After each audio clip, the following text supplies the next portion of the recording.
Hello Isaac family, my name is Brad Phillips. I'm here with Puppy Steps Training and we're going to be doing a demonstration for Texas.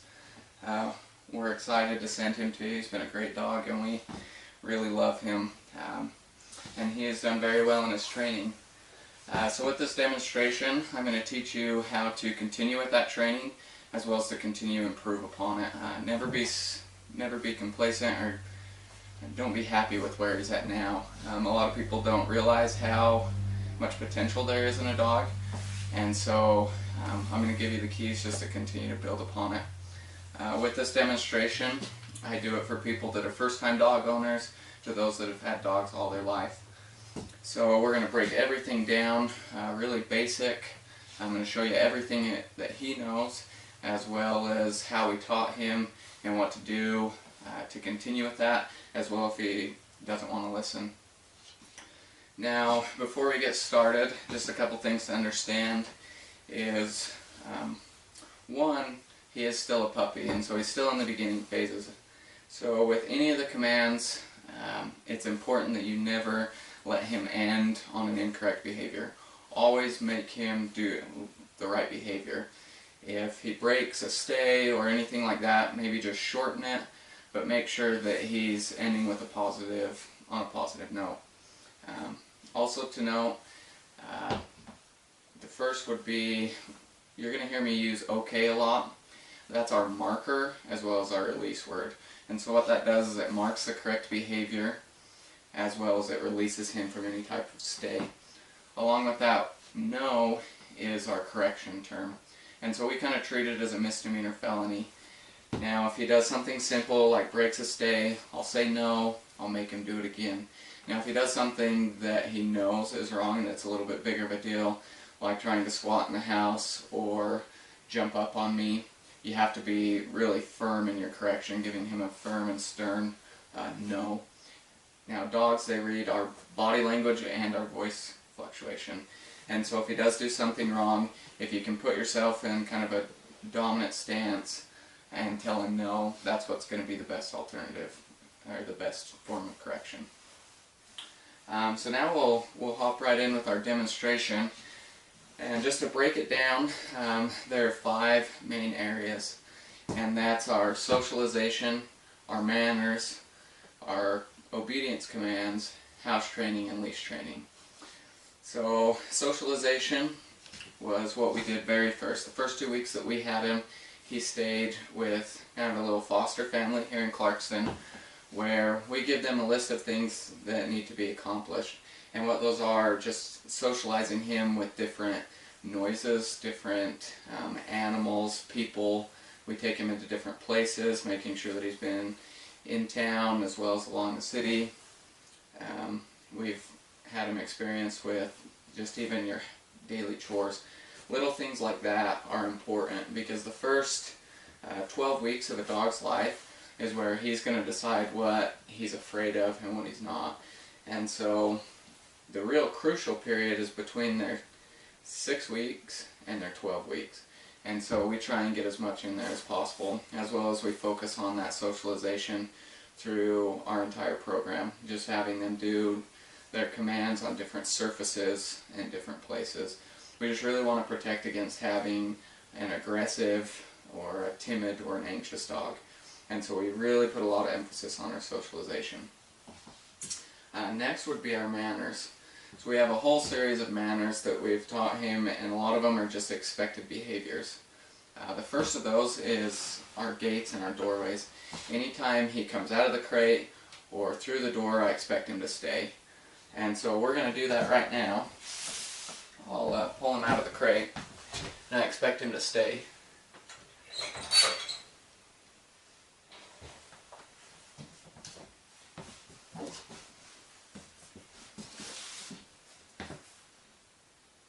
Okay, good boy, good boy. Good boy. Now, I'll show you going through the house door. I expect him to do the same thing. I expect him to wait until released to walk through there. We'll do that in a minute when we cover our house training. But the second thing you've noticed, when he came out and when he approached me, I waited for him to sit. Now we call that our greeting. Before I give him any attention, I want him to sit in front of me. And that's going to do a couple things. One, it's going to get his eye contact. Dogs have a single track mind. They can't be looking at one thing and thinking about another. And so if you have their attention, if they're looking at you, you have 100% of their attention. And so I'll show you again. I expect him to do it a little bit quicker. But I want him to sit before I give him any attention. The other thing that does is that's going to help with any type of jumping, as well as like wrapping you up in the leash. Now jumping, we spend a lot of time on that. That's another one of our manners. I never want him to put his paws on me. That's just an absolute no. And so we spent a lot of time working with that. And now if he ever does get really excited and he wants to jump, there's a couple little things that you can do to, I guess, knock that down immediately, because you don't want him to jump on you. One is, if he starts to jump, step into him. You want to close that distance, because if you step back, that's just inviting him to keep coming. So if you can close the distance, you're restricting the jump. Now if he ever gets really jumpy and he just keeps coming, kind of the last resort is you want to bring up your knee. Now if you can catch him in the chest and he goes onto his back, that's going to just kind of kill that behavior as well. Because anytime you put a dog on their back, you're showing them that you are dominant, and he needs to submit to you. It's going to show him that you're the alpha and he's the underdog.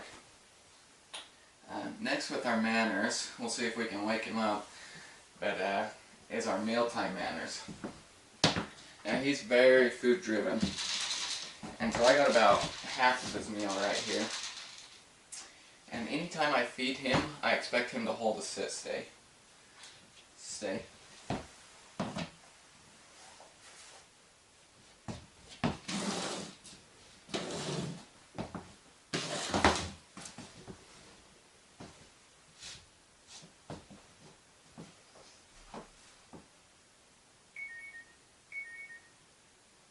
Okay, now his meal is a great time to just, we call it work on the 3Ds. And so those 3Ds are distance, duration, and distraction. And so like kicking the food bowl is a good distraction, backing away, just making him lengthen that stay. Now the other thing we do with his mealtime is we spend a lot of time putting our hands in his bowl. And so I want to be able just to touch his muzzle, touch him, even take the bowl away, and we can make him do it again. Stay.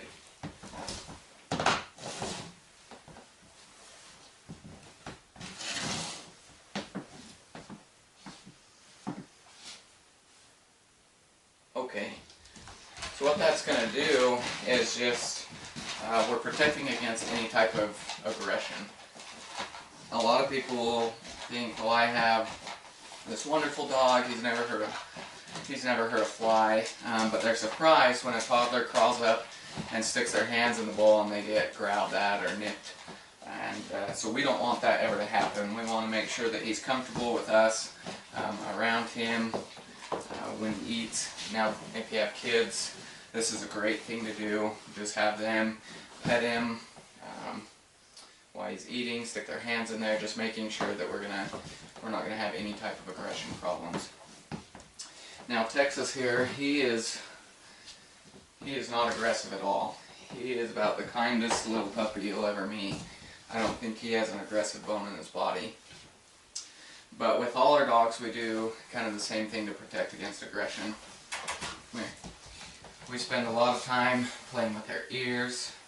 I'll pick up his paws, he can play with them, as well as his tail. Just all these sensitive areas on the dog, I want to spend time touching and petting, just to make sure he doesn't ever get aggressive towards them.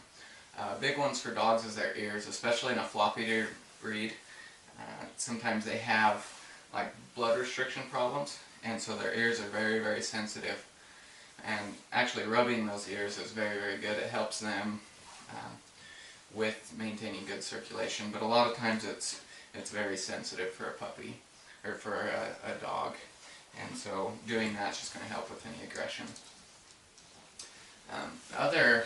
Other things you can help with that is, one is a lot of people think a dog's being aggressive with their kids when they're running around, they're playing. Kids are great because dogs think, well, they're the perfect size, they run, they squeal, just makes things really, really fun. And so when your kids play with them, or when you have little kids play with them, have them play with like a toy or a rope, something they can hold out to the side. Just gives the puppy something to run and to grab onto. That way you're not worrying about them grabbing pant legs or grabbing an arm. Yeah. What do you think? Like I said, he loves to play, he's not aggressive at all, he's very well mannered. But other manners that we have taught him, one is to be aware of his teeth. Now, he's not very mouthy anyway, but sometimes if they get really excited or you bring out a new treat or something they really love, they'll get a little bit excited and they kind of lose awareness of their mouth, and they'll just lunge for the treat and they end up biting you. And so we have instilled the word gently. So if he's overexcited and he starts jumping at a treat, I'll pull my hand back and tell him gently and expect him to take it with his tongue or his lips. Come here. Come here. And so you'll see the way that he takes this treat and the way that I give it to him. The way that I give it to him is in the palm of my hand. I never give it between the thumb and the forefinger, otherwise you're just asking him to bite you. Two is when he takes it, once again, expect him to be very gentle and take it with his tongue or his lips. There you go. And let's see. The last little bit of our manners, one would be chewing.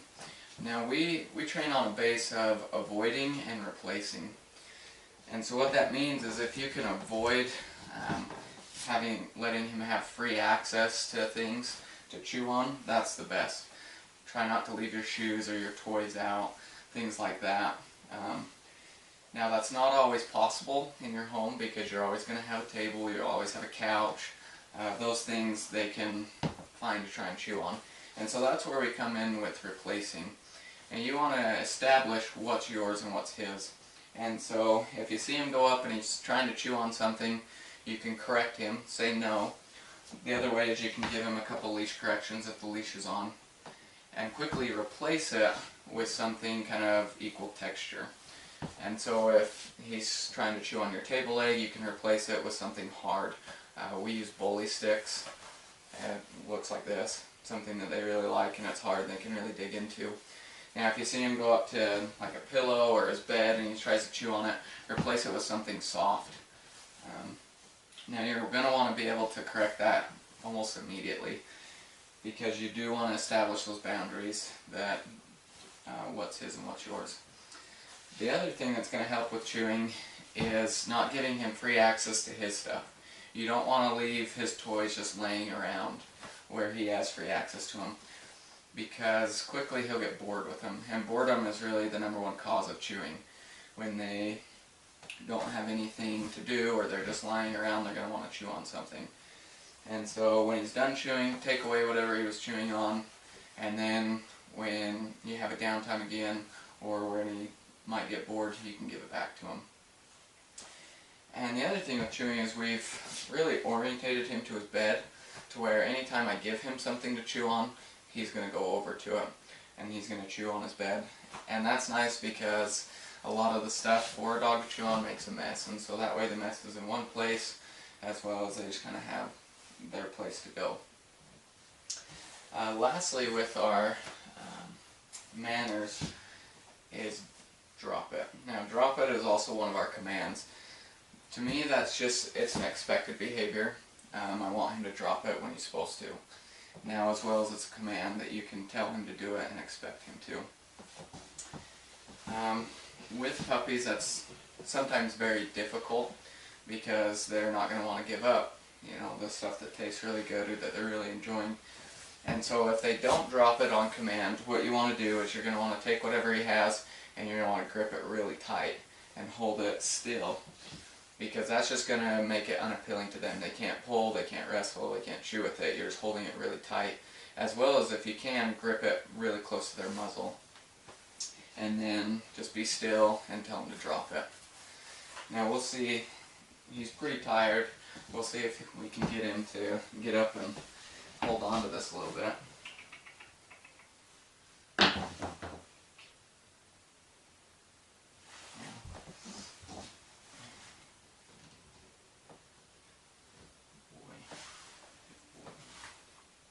We'll see if he won't chew on it a little bit. Right?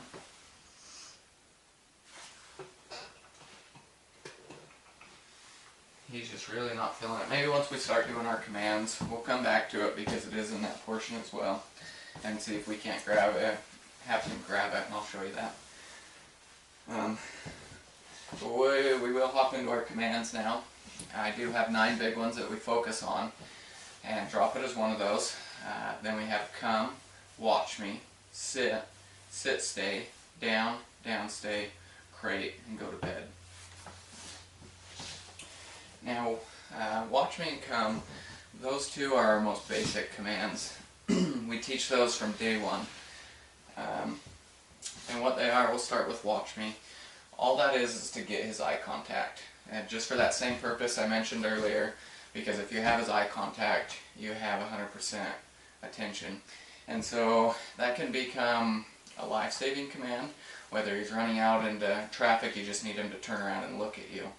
Or even if he's just in the kitchen, you're cooking and you drop a steak on the floor and you don't want him to get it. That's also one that I would suggest practicing multiple times a day, just telling him to watch me and give him treats. Now we've also started to use his name with that too, because we just want him to respond to his name. And so the way that we've started to do that is just kind of using the same tone of voice, as well as just kind of the same motion.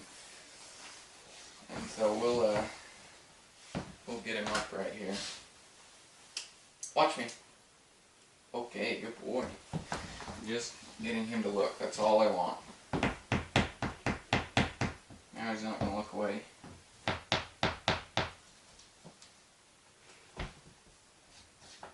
Missed it. Watch me. Okay, good boy. Now we'll do that one more time. Stomp over there. Texas. Okay. Same thing, just getting him to look. Next was come. Now come is the one command that everybody kills right off. And the reason that is when do you call your dog to come? It's when he's doing something he's not supposed to, or it's time to leave, or time to get hooked up. And so a dog will quickly build up a negative association with the word. And so the way that we prevent that is I have a rule of 10 to 1. And that's, I'll call my dog to come to me just to reward him 10 times for every 1 time I have to tell him, or have to have him come. And the other way is, if you don't have to call him to come, don't. If you can just hook a leash on and go, that's just the best. So we'll get him up over here. Come. Good boy. It's very basic, just having him come to you. A great exercise you can do with that is, if you've seen those big buckets of cheese balls, those are great because you can roll them on the ground, you can roll them down the road. The dogs love to chase them. After they get there and they eat it, you can call them to come back to you and then reward them when they get back. Just a great little exercise. As well as when we take him out on like an off-leash walk, or we go up in the hills, we'll just call him to come every minute or two. Just to really solidify that, as well as to keep him close. So our next 3 commands have hand signals associated with them. The first is sit, that's just a scoop over the nose. The next would be down, and I'll just go straight down to the ground. And then stay is just a stop sign. And so, sit, that's just like that. And he knows both the word and command. Now, if it helps you to remember that, that's the way that we taught him. I'll take his food bowl and I lured his nose up until his hind end went down, and then I mark the behavior. Now with down, I'll always put him in a sit first. Come here. Sit. Down. Good boy. Good boy. Now with the stays, he knows both a sit and a down stay. Now if he's in a sit stay, he can't come up. But if he's in a if he's in a sit stay, he can go down, that's fine. But if he's in a down stay, he can't come up. And so, I'll show you that, where he's sitting already. I'll just tell him to stay. And you can add a little bit of distraction. Talking's a good distraction. You can walk over to the door.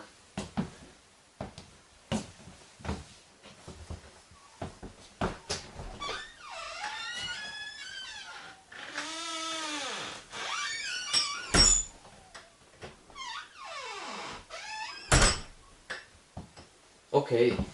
Good boy. Good boy.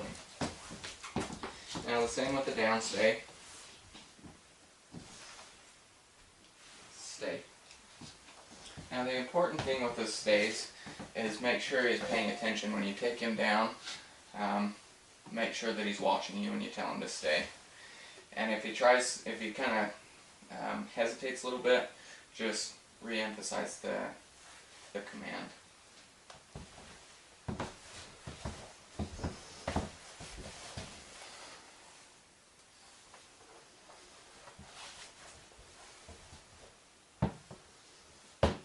Okay, good boy.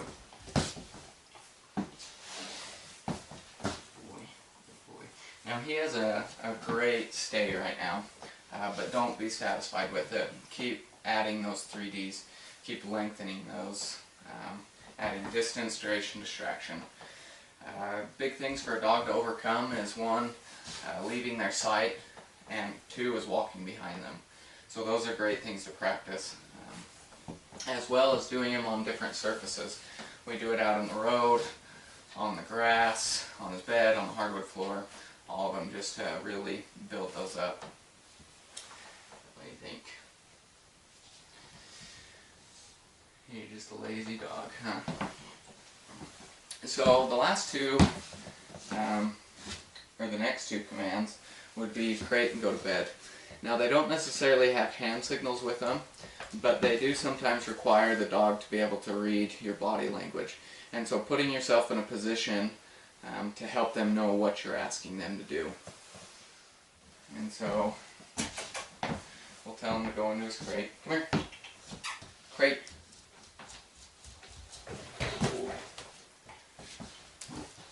So I'll just point at it, stand next to it, just helping him understand that. Now with crate and go to bed, I also expect him to stay without telling him to. Okay, good boy. Good boy. Go to bed. Good boy. Now I don't care what position he's in, as long as all 4 paws are on the bed.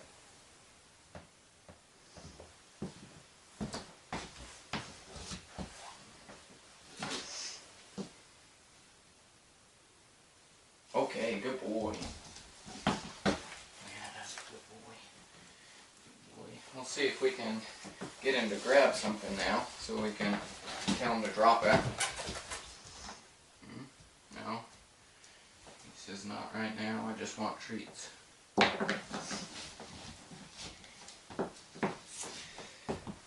he's not going to grab onto it. There we go, yeah. Hold it for a second. No.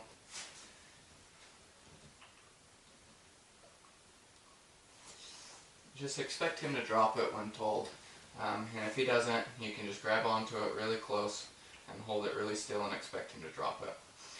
But Texas is a very gentle dog. I don't think you'd have any issues with that if you do call me. But yeah, that's it for our commands portion. The big thing to remember is just if he breaks a stay or really just doesn't do any of those commands, make sure you do it again. Make sure he ends on correct behavior. Now is kind of the section that's more involved for you is our house training. Now we've taught him where to go to the bathroom here, as well as where the bell is and what door he's going to be using. And you're going to have to transition that over to your home.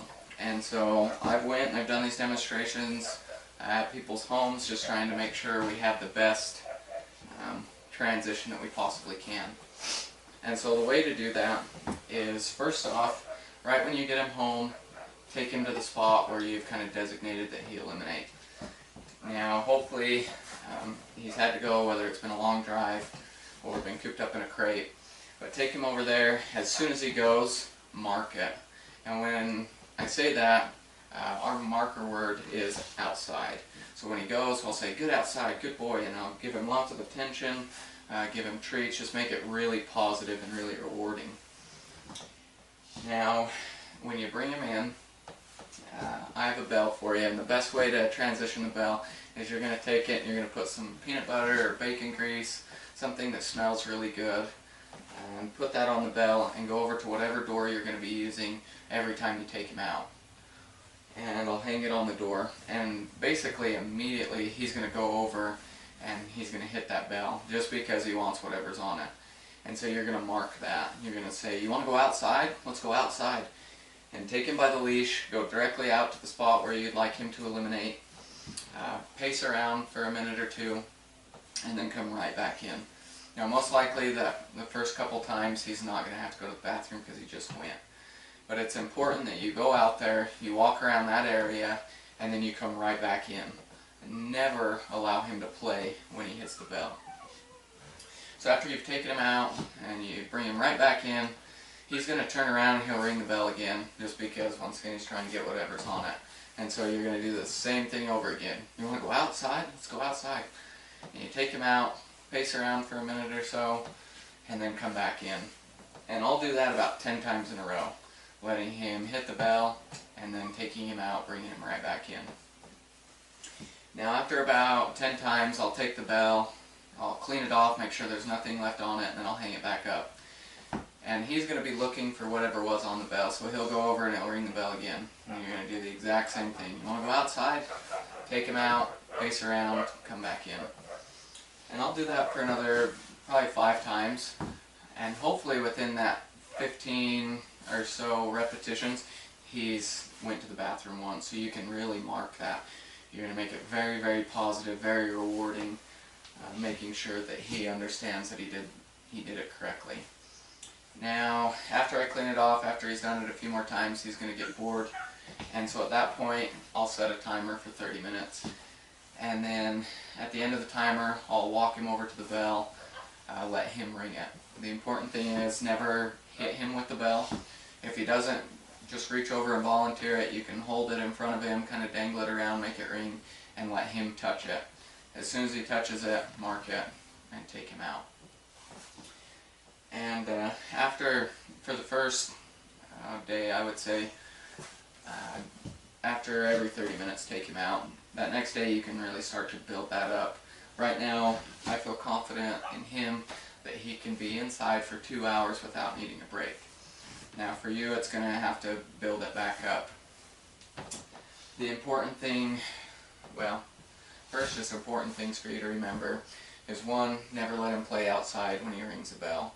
And 2, just keep an eye on him, making sure that you can watch him for these first little bits, first couple days.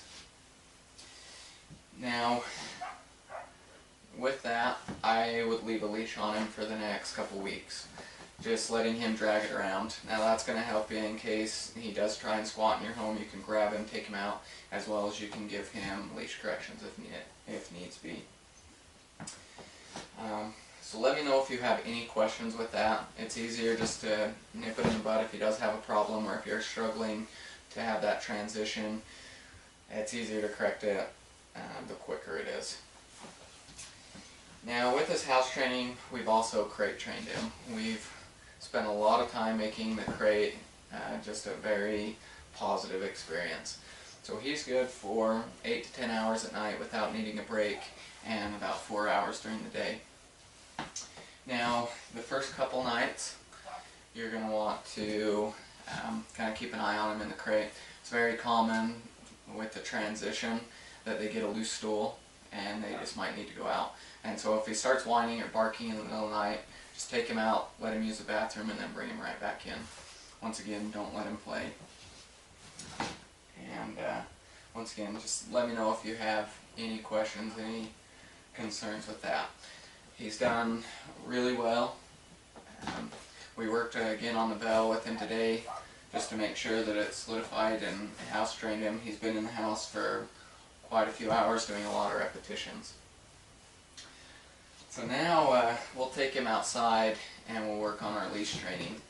Now it's important to note that we have 2 commands with that. One is easy, just if he tries to pull, you're going to give him a correction and expect him to put the slack back in the leash. The other one is let's go, just signifying we're moving now.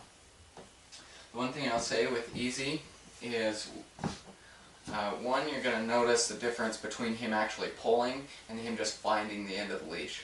Sometimes they're just kind of figuring out that boundary and they're not really pulling. Next is if he does try and pull, we have the saying of become a tree.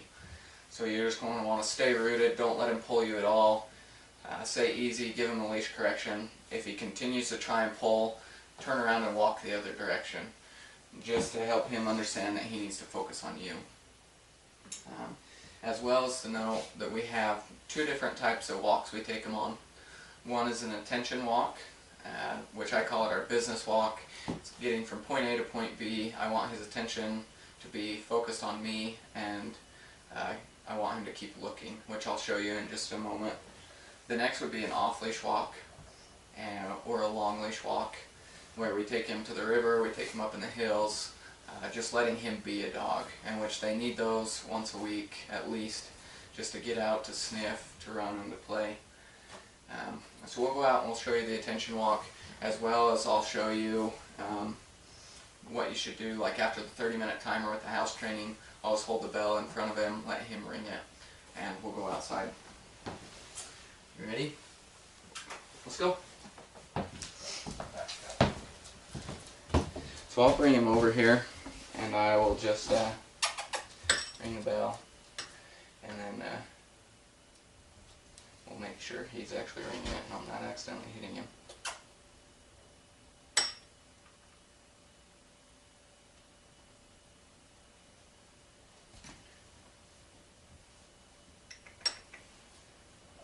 Bell doesn't even ring anymore.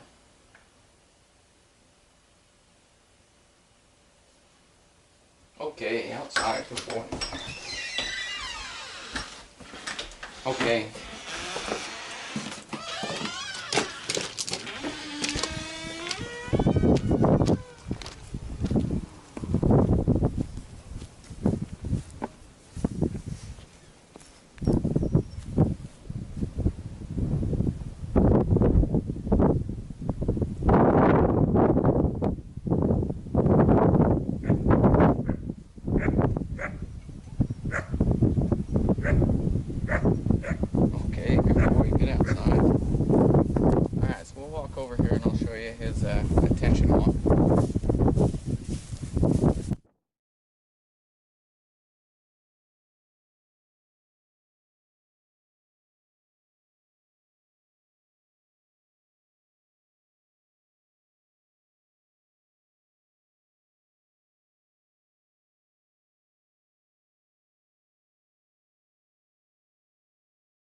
Okay.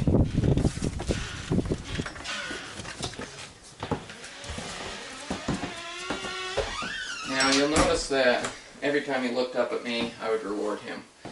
And so that's what we do with the start of our attention walk. Is basically it's just helping him to remain focused on me. And for the first little bit, I would recommend you do the same thing, rewarding him every time he looks at you when you walk. That's just going to help him, just ingrain it in his mind that he needs to look at you. And last thing, just to remember, with any commands, with any behaviors, you got to be patient. Dogs have to think about it. You have to let them kind of register, what are we doing, and then let them act. And so if they hesitate with any type of command, just be patient. If it takes a minute, sometimes you just got to change your body language. It just might add a barrier that he just can't figure out what you want. So just adjusting yourself, telling him to do it again, and allowing him to complete the action. The other thing is never sit there and repeat the command. Especially like with stay, a lot of people will sit there, stay, stay, stay, stay. And what that's going to do is it's going to make him become reliant upon you and upon the word. So once you stop saying it, they're going to break. And so just give him time, let him think about it. Texas is a very smart dog. You wouldn't tell right now, but he does have some energy. He loves to play. And we've really enjoyed him. Please let me know if you have any questions, any concerns. Feel free to call me anytime. And thank you very much.